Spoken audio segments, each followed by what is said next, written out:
Nos da mucho gusto en esta mañana, a través del internet y las redes sociales, llevar a millones de personas ya ahorita en vivo, que están comunicándose y sintonizando esta conferencia a través del internet y de los medios de comunicación masivos, el libro de Daniel. Y nos encontramos en el capítulo 9. Todos ustedes que les interesa el estudio profundo de la profecía, las conferencias anteriores desde el capítulo 1, las tenemos grabadas, las pueden ustedes conseguir a la salida, para que tengas toda la colección de todo el libro de Daniel, capítulo por capítulo.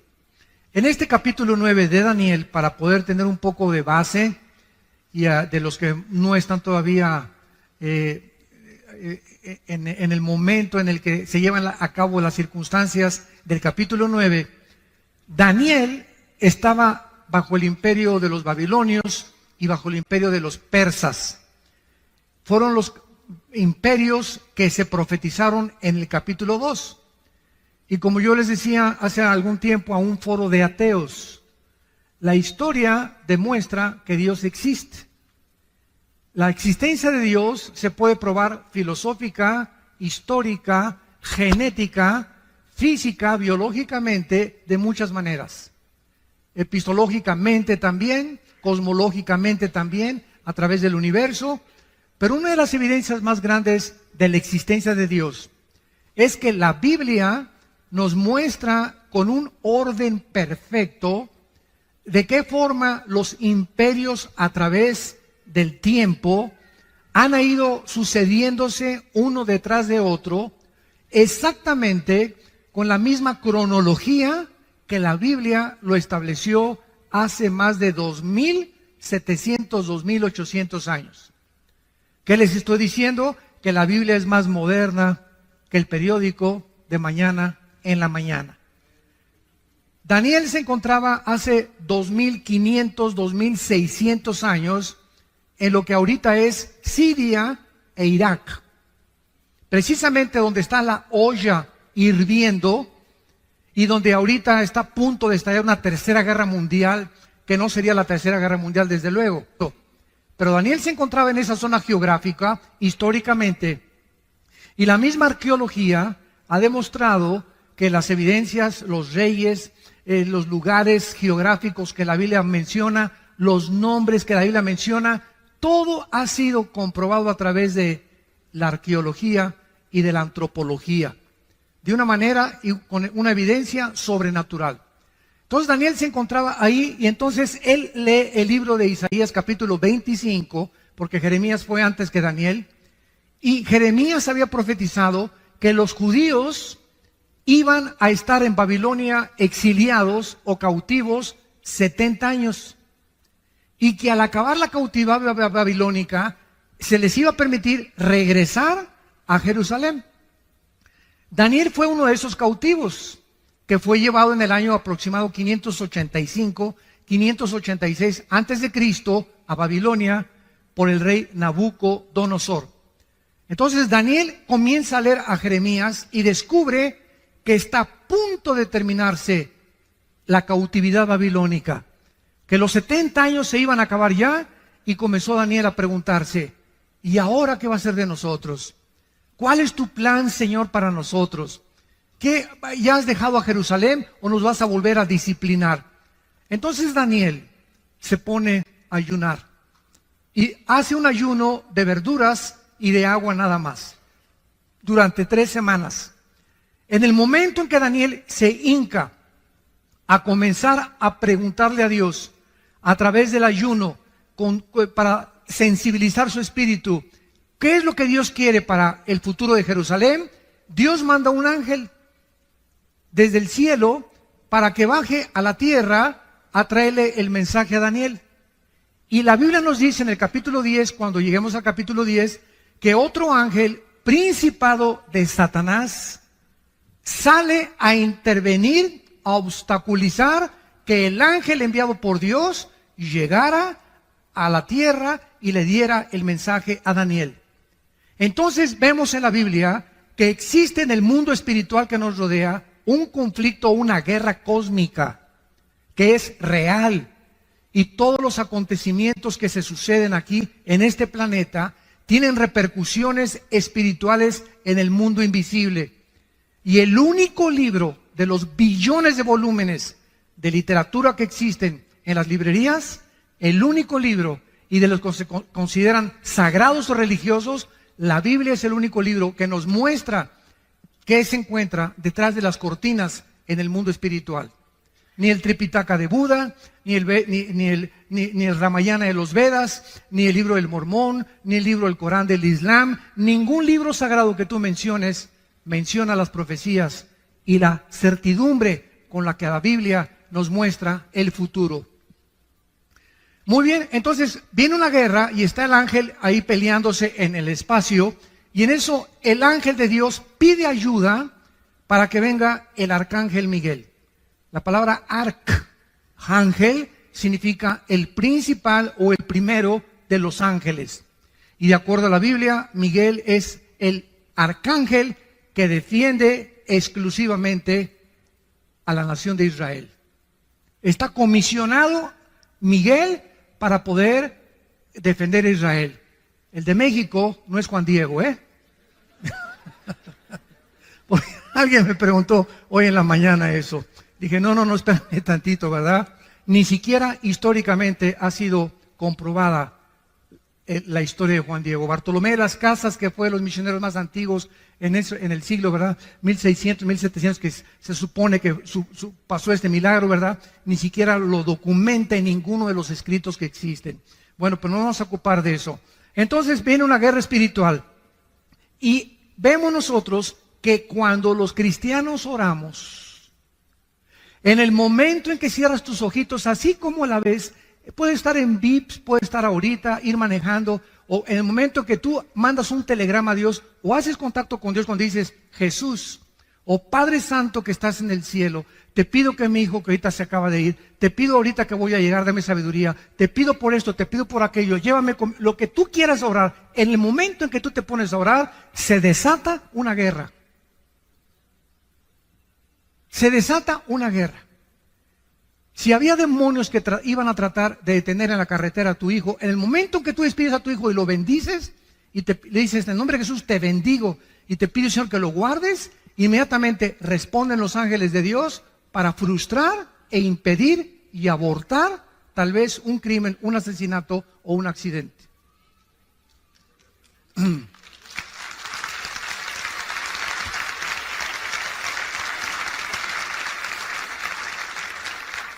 Finalmente, ¿verdad? El ángel llega a la tierra en lo que es ahorita Irán e Irak. Irán en la Biblia aparece con dos nombres. Irán aparece con el nombre de Elam, que todavía es una provincia que está en frontera con Arabia Saudita, e Irán aparece con el nombre de Persia. En 1935 se le cambió el nombre de Persia a Irán. Entonces, todas las naciones que nosotros encontramos, todas las naciones, cerca de 200 naciones que hay ahorita en el mundo, tienen el mismo origen en el capítulo 10 del libro del Bereshit, que es el Génesis. Ahí en el capítulo 10 del Génesis está el origen. Ningún libro de historia, ningún historiador, ningún lingüista, nadie puede decirte el origen ni de las lenguas, ni tampoco de las naciones. Han ido apareciendo por aquí y por allá, pero no el por qué aparecieron y de dónde surgieron los tres grupos o la raza humana, que son los jafetitas, que son los hijos de Jafet, los semitas, que son los asiáticos, y los camitas, que son los africanos. Toda la raza humana, de acuerdo a la Biblia, desciende de tres hombres, hijos de Noé.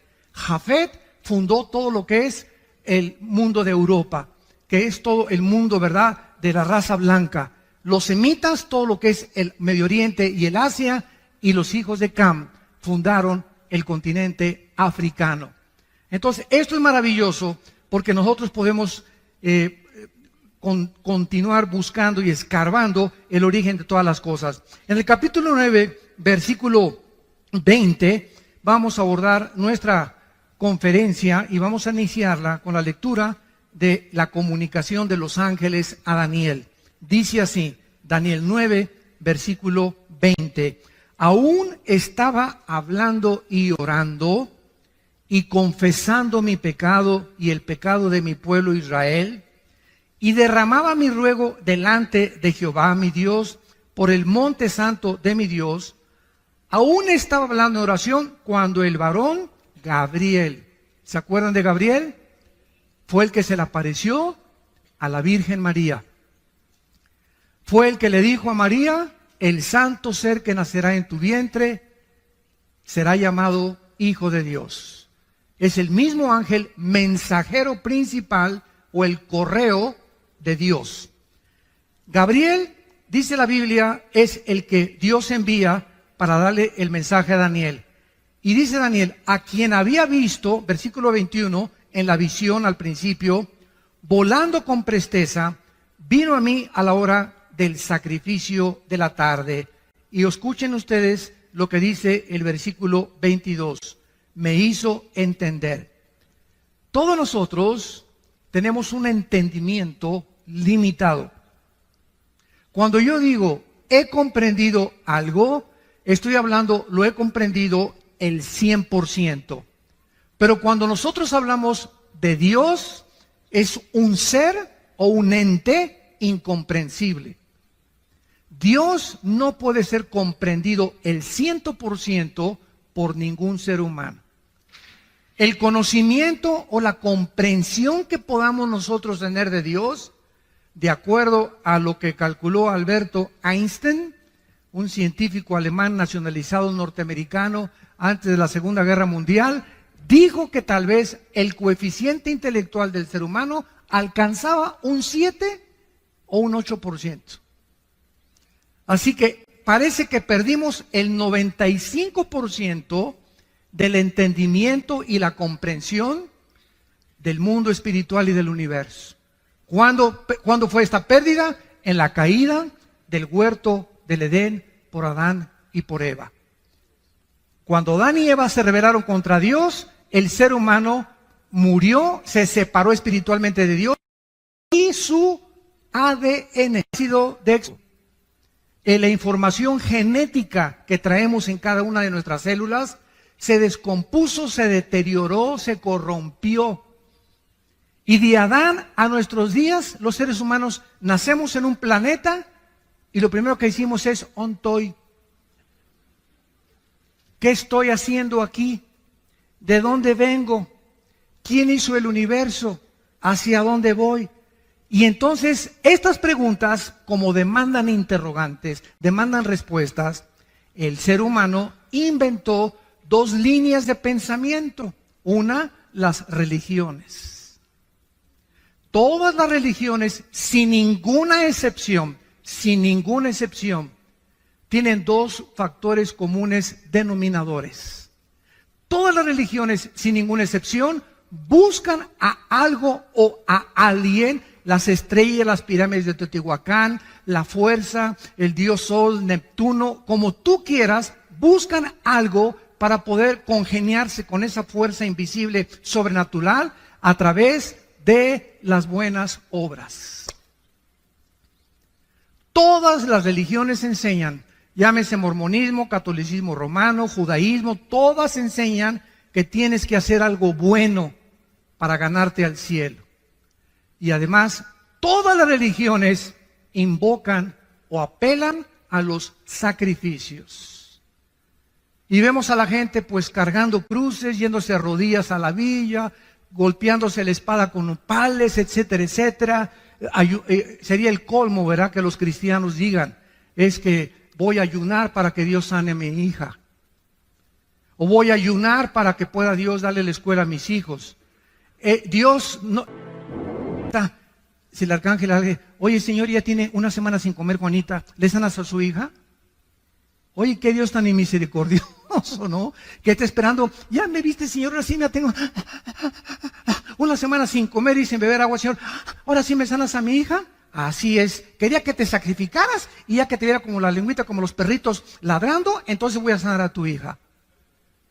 Nunca ayunemos para echarle manita de puerco a Dios. Nunca, el ayuno no es para eso.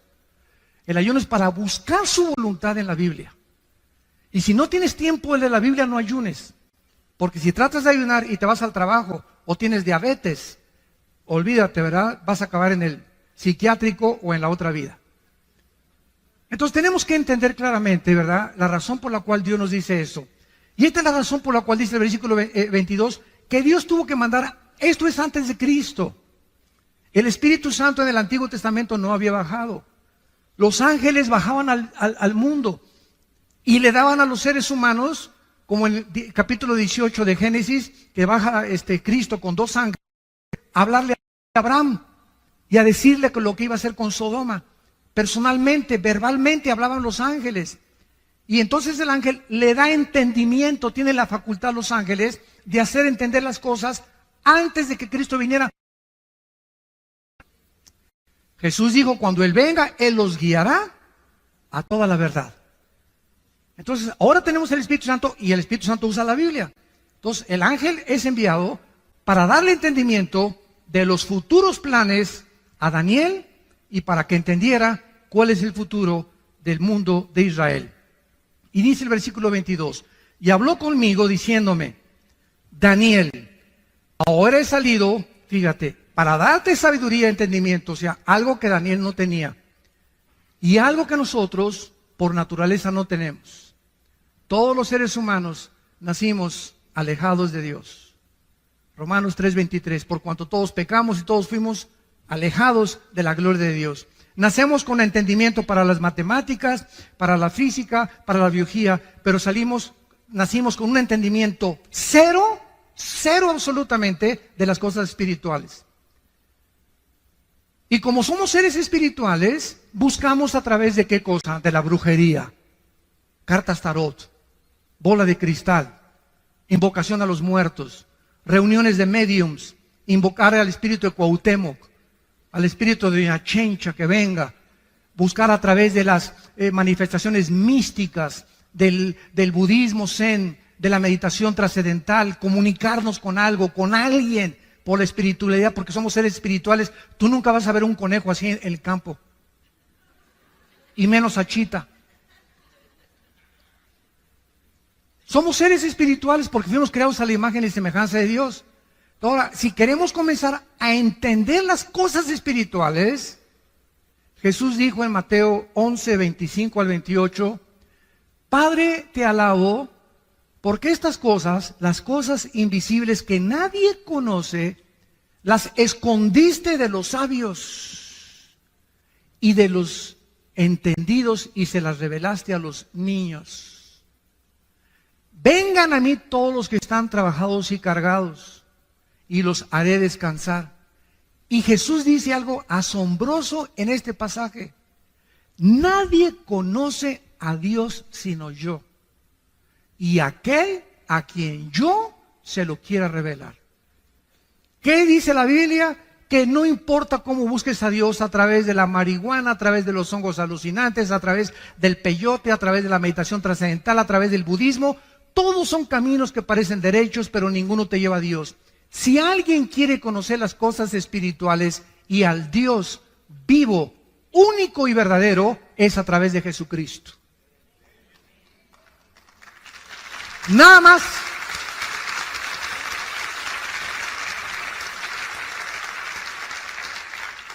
Él descendió del cielo, precisamente, dice Juan 17, versículo 3 y 4, tú me diste, Padre, el poder de bajar al mundo donde están todos estos seres humanos con un entendimiento de un 5 o 6%, completamente ciegos de lo que es el mundo espiritual, de ti, Padre, y de todo lo que pasa en sus vidas, de dónde vienen, quiénes son, a dónde van. Y tú me has dado a mí el poder de bajar al mundo y darles vida eterna. Y esta es la vida eterna, que te conozcan.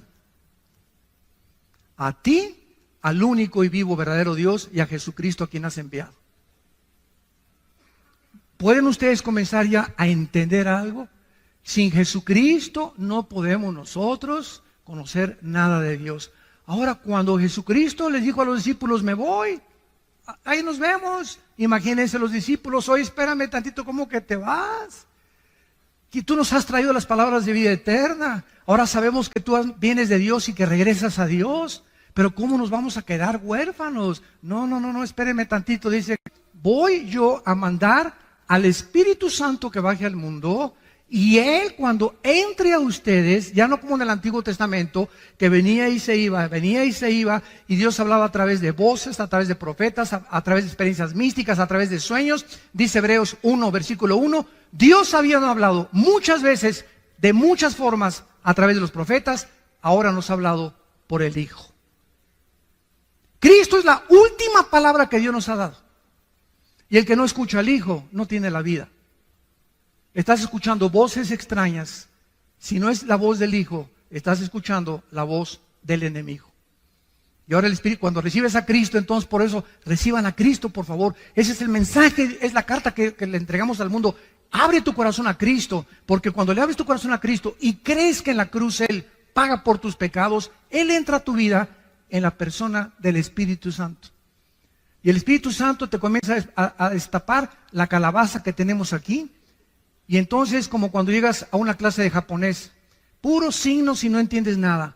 Ah, pero está el maestro japonés. Mira, esa es la A. Ah, si usted no me dice cuál es la A, yo no voy a decir, pues yo creo que esta es la A. No es lo que tú creas, es lo que es.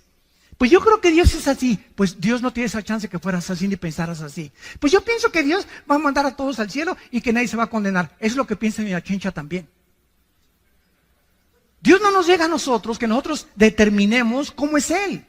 Él es el que nos quiere revelarse. ¿Cómo es Él? A través de su Hijo. Y una vez que tienes a Cristo, vienes a la Biblia y Dios usa nada más la Biblia. No usa ningún otro libro más que la Biblia. Y a través de la Biblia, ya con el Espíritu Santo, comienzas a leer.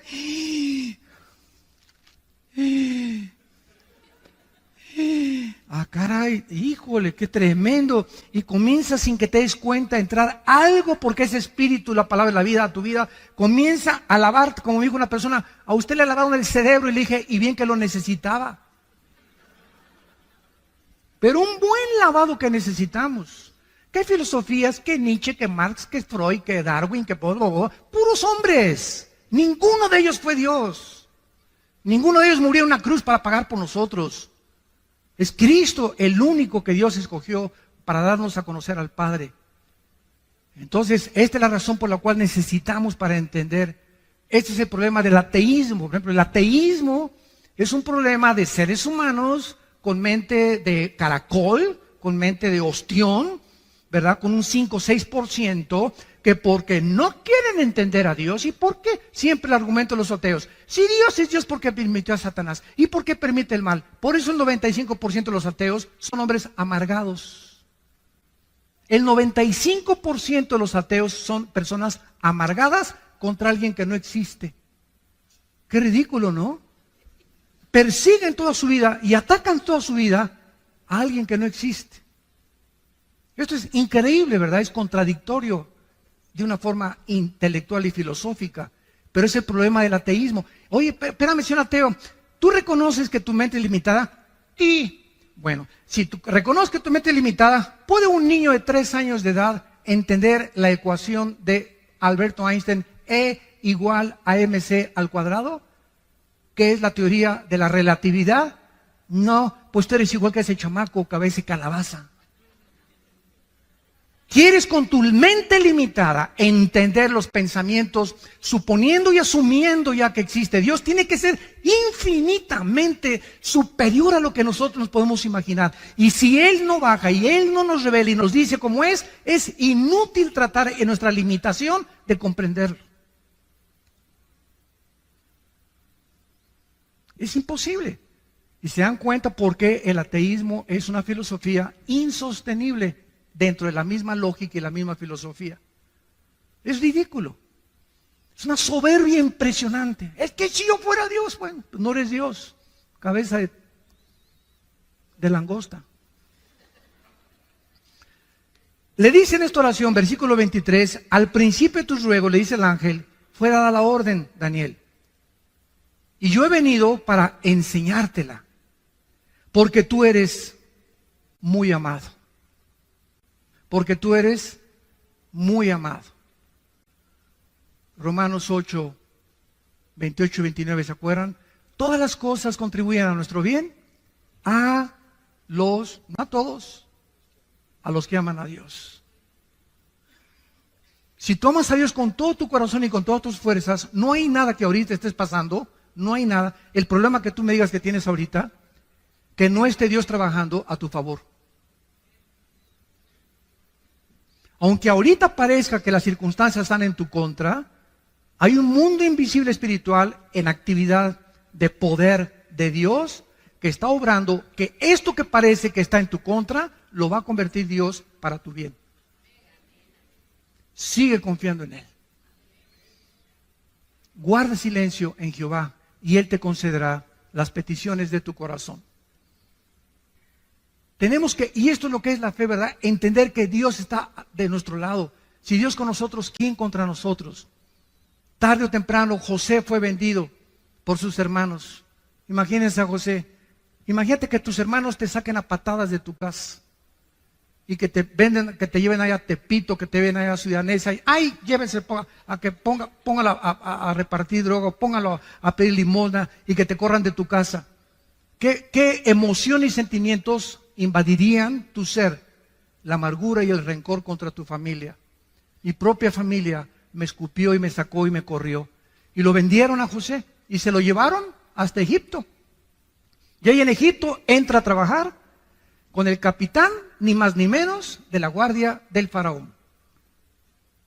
Y cuando el faraón, se va el jefe de ahí de Egipto, el faraón se va a un viaje, no misionero, ¿verdad? Se fue un viaje de guerras que tenían conflictos, se queda la esposa del faraón, ¿verdad? Solita, y le decían la leona del Lerma. Era una mujer insatisfecha sexualmente. Y agarra a Josecito, ¿verdad? Pepinillo, ven para acá. Le voy a para maravillosa. Para que se acueste bien con Tito. Y lo agrede, y lo agrede, y lo agrede a Daniel. Y por no meter ella y se echa a correr porque el temor de Dios, agarra su saco ella. Llega Potifar, el capitán de la guardia, y le dice, entonces, este hombre, ¿verdad?, me quiso violar, y lo meten a la cárcel, todavía que lo venden sus hermanos, todavía que se va como esclavo, todavía que lo meten a la cárcel, sale de la cárcel, pasan muchos años, viene el hambre en Egipto, él comienza a guardar la comida para sus hermanos, y cuando sus hermanos lean el capítulo 50 del libro del Génesis, que es donde acaba, llegan los hermanos a Egipto, y José los ve, él ya era gobernador de Egipto, porque lo hace el faraón, el gobernador de Egipto. Al ver a sus hermanos se ponen a llorar. ¿Cómo es posible? Te vendimos y todo. ¿Y saben qué contesta José?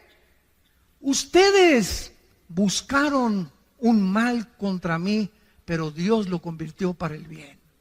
Por eso los perdono.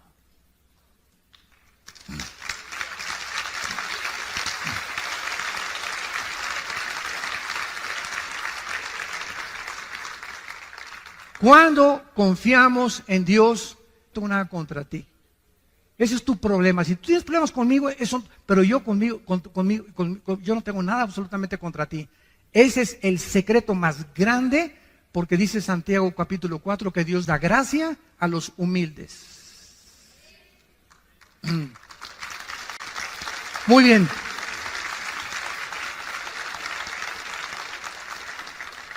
Y entonces el ángel le revela lo que se conoce en la Biblia como, yo le llamo el fundamento, yo le llamo a esta profecía de Daniel el fundamento de la escatología. La palabra escatología, para los que no sepan, viene de dos palabras, escatos y logos, que significa el conocimiento de las cosas del futuro. Entonces, un escatólogo es una persona que se dedica a estudiar profecías. Entonces, el fundamento de la Biblia, o sea, nadie puede entender Apocalipsis, nadie puede entender Ezequiel, nadie puede venir y decir, pues yo creo que esto significa, sin entender la profecía de la semana 70 de Daniel. Lo que vamos a ver ahorita en 4 o 5 versículos. Es la profecía más espectacular y la que marca toda la cronología de toda la historia humana. Y la que nos hace comprender por qué ahorita Israel es el centro del ataque. Como alguien me dijo, bueno, ¿y ustedes por qué nada más Israel? No nada más Israel. Yo aquí siempre traigo el menorá, que significa la iglesia. El menorá es la iglesia, la luz, somos la luz del mundo, los cristianos. Y aquí tiene 7 palitos. El menorá es el candelero de los judíos con 7 palitos. ¿Por qué? Porque el de en medio es Cristo. Y si los otros 3 de un lado y los otros 3 del otro lado es la iglesia. ¿Por qué? Porque el número 6 es el número del hombre en la Biblia. En la Biblia hay una numerología o una gramática que significa que cada letra tiene un significado bíblico o un significado numérico. Entonces, el hombre tiene el número 6, el 1 es el número de la unidad, el 3 de la Trinidad, el 5 es el número de la gracia, el 12 es el número del gobierno, el 8 es el número de la perfección total, etcétera, etcétera. Entonces, el menorá significa Cristo en medio de los seres humanos. Cristo en medio de los seres humanos. Y esto es precisamente por qué Dios usa los números en la Biblia. Vamos a esta profecía, versículo 24. 70 semanas están determinadas sobre tu pueblo y sobre tu santa ciudad. En la Biblia había semanas de días y de años. La palabra 70 es la palabra Shivin Shabun. La palabra semana en el hebreo es la palabra Shabua. Entonces está hablando 70 semanas o 70 años de semanas. Si multiplicamos 7 por 7, 49. En otras palabras, 490 años. Esto es asombroso. Te voy a dar la cronología de los años, Daniel. Hay 490 años para Israel. Y cuando se cumplan los 490 años, yo regreso. Y cuando los más grandes físicos, matemáticos y aquellos que han estudiado las leyes de las probabilidades también matemáticamente en la Biblia, matemáticamente también se demuestra que la Biblia es algo sobrenatural, han calculado exactamente la cantidad de años que se profetizó. Se lo voy a dar resumidamente para después abordarlo poco a poco. Ya se cumplieron 483 años. Vamos rápidamente a ver, nos vamos a brincar el 24 para darles un resumen. Sabe y entiende que desde la salida de la orden, y dice cuándo comenzar a contar, desde que salga la orden para restaurar y edificar a Jerusalén hasta cuando venga Cristo, desde que se dé la orden para edificar Jerusalén hasta el Mesías príncipe, habrá 7 semanas y 62 semanas, y se volverá a edificar la plaza y el muro en tiempos angustiosos. Y después de las 62 semanas se quitará la vida al Mesías. ¿Quién podría si no es Dios? Hace 2500, 2600 años dejarnos un documento como el que tenemos en nuestras manos y poder profetizar con tanta exactitud para que podamos comprender claramente que solo Él puede poner el orden y los tiempos. Escuchen ustedes, esto es absolutamente tremendo. Aproximadamente en el libro de Nehemías capítulo 2 se dio la orden para restaurar Jerusalén, en el libro de Nehemías. Y del libro de Nehemías hasta el domingo de Ramos. Apúntalo. Que fue en febrero del año 445 antes de Cristo.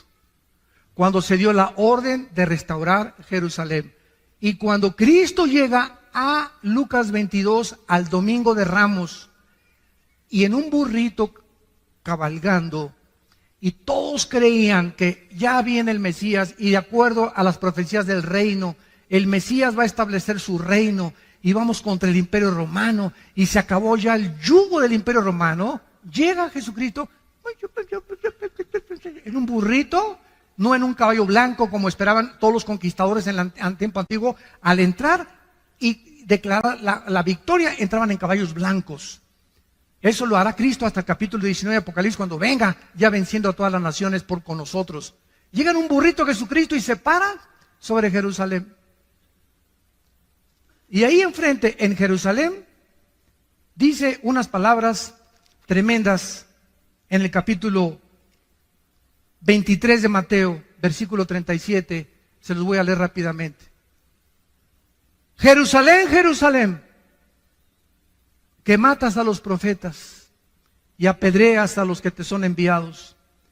¿Cuántas veces quise juntar a tus hijos, como la gallina junta sus polluelos debajo de sus alas, y no quisiste? He aquí vuestra casa os es dejada desierto. Pero en verdad les digo que desde ahora no me veréis hasta que digáis, Baruch Hashem, Adonai Eloheinu.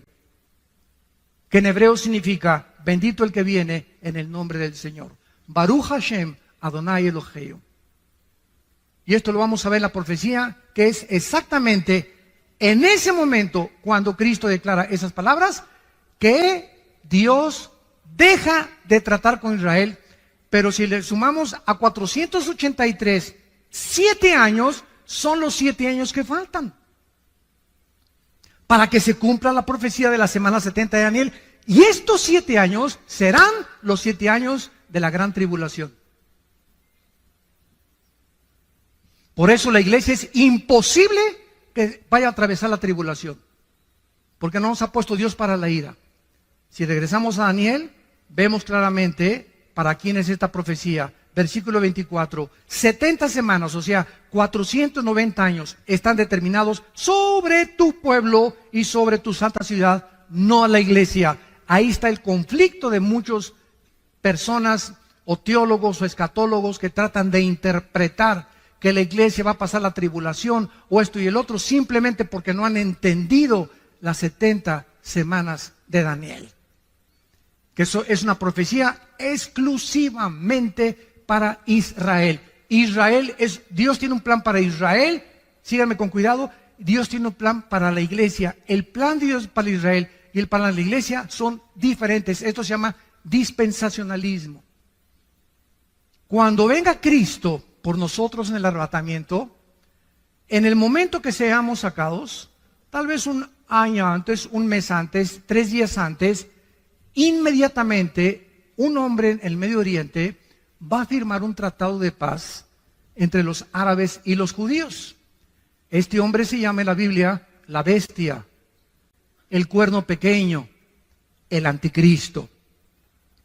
Y en estos 7 años, supuestamente, él va a traer la paz. Va a venir con una bandera de paz. Apocalipsis 6, el caballo blanco, que es el caballo del primer jinete de Apocalipsis, viene con un arco sin flechas, implicando que viene con símbolos de paz engañadora. Y estos 7 años, la iglesia ya no está aquí. Ya nos fuimos. Adiós, mundo cruel, ya nunca te veré. See you later, alligator. Como dice la canción, ¿verdad? Ahí nos vemos, mundo cruel. Nosotros nos vamos, escuchen esto, y al irse nosotros, mucha gente cree que el Espíritu Santo se va con nosotros. Pero el Espíritu Santo es omnipresente por el amor de Dios. El Espíritu Santo no puede decir, aquí no está el Espíritu Santo. Es omnipresente, Él está en todo lugar, en todo momento. Claro que habitando de una forma especial en nosotros los cristianos, desde luego. Pero el Espíritu Santo, Él sigue aquí en la tribulación. Y entonces el Espíritu Santo va a trabajar de manera diferente porque es otra dispensación. Se llama la dispensación de la tribulación. Antes de Cristo trabajó el Espíritu Santo, venía y se iba, venía y se iba. Crucifican a Cristo en Pentecostés, el Espíritu Santo viene, nos bautiza con el Espíritu Santo, somos llenos del Espíritu Santo, somos regenerados, somos la morada del Espíritu Santo, sellados con Él, hasta el día que resucitemos. Efesios 1, 13 y 14. Y cuando ya resucitemos y seamos transformados y nos vayamos con Cristo, el Espíritu Santo, dice Apocalipsis 7, que va a sellar en las frentes a 144,000 judíos. Y cuando estamos hablando de que en la frente es porque será algo visible para que sea visto como las llegó a Israel y agarró a las 10 tribus de Israel y se las llevó cautivas al norte, a Siria, donde está la guerra ahorita civil. Y desde el año 700 hasta nuestros días, estamos hablando de 2700 años, los judíos se perdieron y se dispersaron y se mezclaron con todas las naciones del mundo. Y hay judíos rusos, judíos negritos, judíos blancos, judíos mexicanos, etcétera, etcétera. Así que estos 144,000 judíos, muchos creen que solamente van a salir de Israel. No es verdad. Están mezclados en miles, en cientos de naciones, decenas de naciones. Somos 200 naciones ahorita en el mundo. Entonces, es la forma como va a operar el Espíritu Santo en aquel tiempo. Regresamos a Daniel y rápidamente dice: 490 años, 70 semanas están determinadas sobre tu pueblo, sea Israel, y sobre Jerusalén. Lo que se enumera a continuación, que es lo que se conoce como las 6 profecías para la nación de Israel. Número 1, versículo 24. Dice así: para terminar la prevaricación, vamos a profundizar mucho en esto, y es importante conocer el significado de las raíces hebreas, de las palabras que se tradujeron al castellano. La palabra prevaricación en el hebreo es peshá, con P de papá y SH, así como suena, peshá. Esta palabra se usa el 90% en el Antiguo Testamento y se traduce rebelión. Cuando un hombre es peshá, es un hombre rebelde. O cuando es peshá, es algo que una rebelión que está propagando contra alguien. Entonces, Dios está diciendo, van a pasar 490 años hasta que se termine la rebelión. O sea, el pueblo judío actualmente está en rebelión contra Dios. ¿Sabían ustedes, verdad? Gracias a Dios que hay, se calcula, 150,000 judíos, estoy hablando étnicamente, que ya aceptaron a Yeshua o a Jesús como su Salvador. Y se llaman congregaciones mesiánicas. Y casi siempre cuando hay un movimiento en la historia cristiana que se está gestando, por ejemplo, viene el movimiento carismático y se fueron a un extremo. Viene el movimiento de las lenguas y se fueron a un extremo. Viene el movimiento del mesianismo y se fueron a un extremo. Pero todo tarda tiempo porque somos bien imperfectos. Somos bien imperfectos. Entonces, para que cuaje la gelatina y para que se cocine el arroz, necesita meterse un tiempo, ¿verdad? El pastel se mete a que media hora en el horno y todo tarda hasta que ya sale cuajadito, ya sale cocido, y hasta que esté cocido no se puede comer. Y así pasa con los movimientos en la vida cristiana. Yo me recuerdo en los 70s, yo me convertí en el 74, yo llegaba a iglesias donde Dios sabe que estoy hablando la verdad. Y me agarraban con pinzas la lengua y me la jalaban y me decían, hablen lenguas. Y me jalaban la lengua con pinzas como de madera para que hablara en lengua. Y me daban zapes por detrás. Hable. ¿Cómo hablo así? Menos voy a hablar con esas pinzas en lengua, ¿no? Y después ya llegó al extremo completo, pero ya fue el extremo total cuando dijeron que si no hablabas en lenguas, no tenías al Espíritu Santo. Dios mío, Ave María. Y se aceptó como algo que si no hablabas en lengua no tienes el Espíritu Santo. O sea, la iglesia se divide entre los que tienen lenguas y si no lo tienes, no eres cristiano pero sin el Espíritu Santo. Espérame tantito, si soy cristiano tengo el Espíritu Santo. Porque la palabra cristiano es ungido pequeño. ¿Quién es un cristiano? No es el que va a la iglesia, no es el que pertenece a una religión, no es el que es bautista, presbiteriano, nazareno, o Villanueva para México, Amistad Cristiana. Es la persona que tiene al Espíritu Santo, no importa donde tú vayas. Claro que tiene que ser congregación que tenga las bases, la autoridad de la Biblia, desde luego, ¿no? Pero lo que nos hace cristianos no es el edificio ni la denominación, ni el bautizo, sino tener al Espíritu Santo. Es lo que te hace cristiano. Y eres mi hermano y mi hermana en Jesucristo.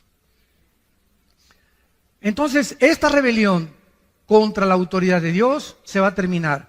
Veamos en Zacarías capítulo 12. Zacarías 12. Ahí brínquense unas páginas después. Sigue Joel, de Daniel, Jonás, Nahum. Como unas 20 páginas, yo creo. y llegamos a Zacarías 12. ¿Se acuerdan la expresión de Cristo cuando llegó a Jerusalén? Que acabamos de leer en Mateo 23. Hasta que digas Baruch Hashem Adonai Elohim, no me verán hasta que digan bendito el que me ha. O sea, ustedes los judíos que me crucificaron y le gritaron a Pilato, sobre mí sea la sangre, sobre nosotros sea la sangre, cayó la maldición sobre ellos. Y hasta este momento, dice 2 Corintios capítulo 3, que el pueblo judío tiene una venda que hasta que se conviertan es quitada por Cristo. Entonces tú vas a Jerusalén, los que han ido, nos han acompañado en los viajes, mi hijo Alan acaba de regresar hace 2 semanas de Jerusalén, se llevaron como 40, 50, 60 personas. Si tú vas a Jerusalén o vas a Israel, vas a encontrar a cantidad de judíos vestidos de negro, con cairelitos aquí, con su sombrerito. Se llaman judíos ortodoxos. Nos odian. Con odio jarocho. ¿De veras? No me acuerdo, hace 4 o 5 años cuando fuimos, que estábamos en la tumba de David y entramos a orar y estábamos así, éramos como 10 hermanos agarrados de las manos dentro de la tumba de David y entró un judío con una talid, así, y comenzó a gritarnos a todos y nos comenzó a insultar, etcétera, etcétera, y todos para atrás, ¿no? Y teníamos ganas de descontarlo, ¿verdad? Pero y vamos a dar un buen testimonio, ¿verdad? Y se casó y se salió, ¿no? Pero es enervante para ellos oírnos orar a nosotros y pronunciar el nombre de Jesús.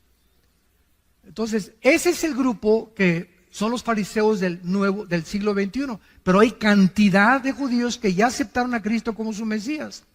Pero esta rebelión prevalece todavía ahí en Israel. Hay una religiosidad asfixiante en Israel, asfixiante. Por ejemplo, ustedes saben que estos judíos ortodoxos, o sea, todos los que ven ustedes de negro, todos sus hijos de ellos no van a la guerra, y el gobierno los tiene que mantener. El primer ministro Benjamín Netanyahu hace algunos meses trató de quitar este decreto y hacerlos trabajar, porque no trabajan. Desde que son niños, lo único que hacen es leer la Torá o el Mishnah, que es la ley, los 5 libros de Moisés o el Pentateuco.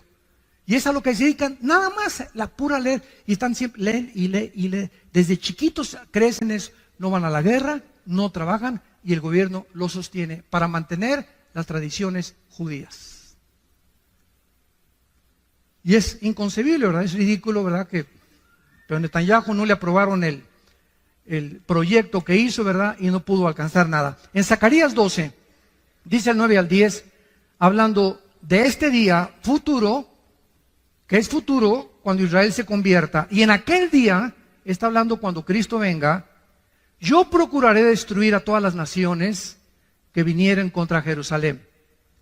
Y derramaré, escuchen, derramaré hasta ese tiempo, derramaré sobre la casa de David y sobre los moradores de Jerusalén espíritu de gracia y de oración, y mirarán a mí a quien traspasaron. Y llorarán como se llora por hijo unigénito, afligiéndose por él como quien se aflige por el primogénito. No será hasta que él venga y lo vean con sus llagas en las manos y digan, caray, él era Jesús.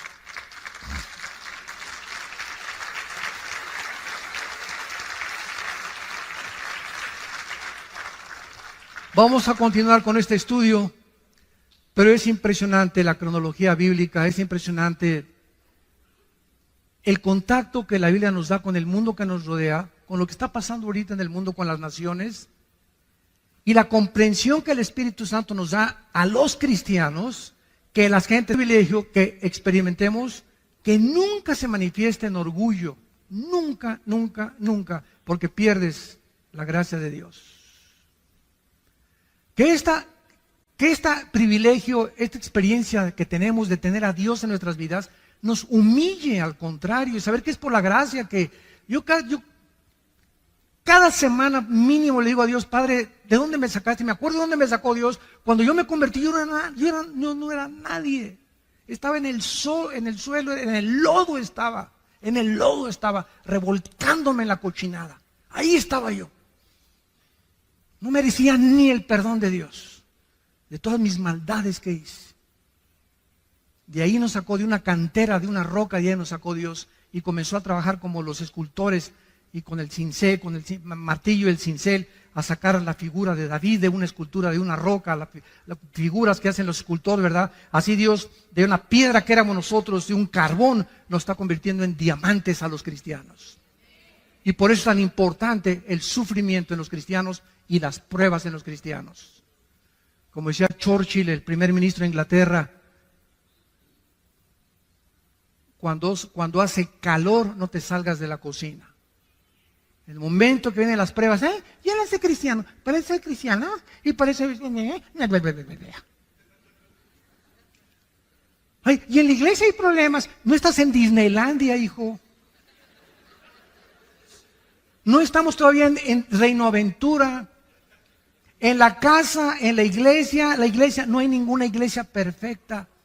Todos está trabajando Dios con nosotros, con todos nosotros. Tenemos que tener paciencia y aguantar,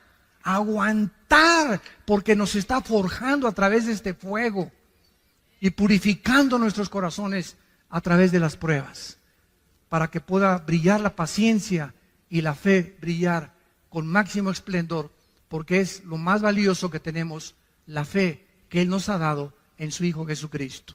Oremos. Padre, gracias por tu palabra en esta mañana, en esta tarde también. Gracias por la esperanza bienaventurada que aguarda nuestro corazón de ver a tu Hijo en persona. Que cuando Él ascendió al cielo para despedirse de sus discípulos y comenzó a elevarse en el aire, los ángeles aparecieron y les dijeron a los apóstoles: ¿por qué miráis así al que se va? Porque exactamente como se va, regresará físicamente a establecer su reino entre ustedes. Y en aquel día secará vuestras lágrimas. Y en aquel día será como la mujer parturienta, que durante 9 meses ha sufrido. Y cuando el niño viene ya al mundo, se rompe la fuente, los dolores aumentan, pero cuando tiene esa criatura en sus brazos, todavía dice que venga el segundo o el tercero. Pero ese niño en sus brazos le hace olvidarse de todo lo que pasó, por el gozo de tener a su hijo, que finalmente está con ella, o a su hija.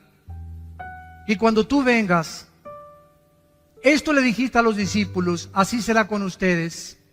En el mundo tendrán aflicción, pero confíen, yo he vencido al mundo. Y cuando yo venga, vuestras lágrimas se convertirán en gozo. Y nadie les volverá a quitar su gozo, porque ya no habrá muerte, ni enfermedades, ni sufrimientos, ni fricciones, porque todas las cosas serán hechas nuevas. En esta mañana, Dios te invita a que vengas a su Hijo Jesucristo. Lo que no has entendido, seguirás sin entendiéndolo, porque no lo tienes a Él. Pero en cuanto tú lo invites a tu vida, Él entrará a tu corazón, te quitará las vendas que cubren tu mente ahorita espirituales, y comenzarás a comprender las cosas profundas de Dios. ¿Qué tengo que hacer?, me preguntarás.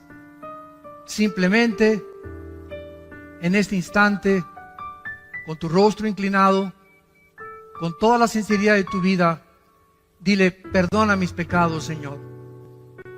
Creo que en la cruz tu Hijo pagó por ellos con la sangre que Él derramó.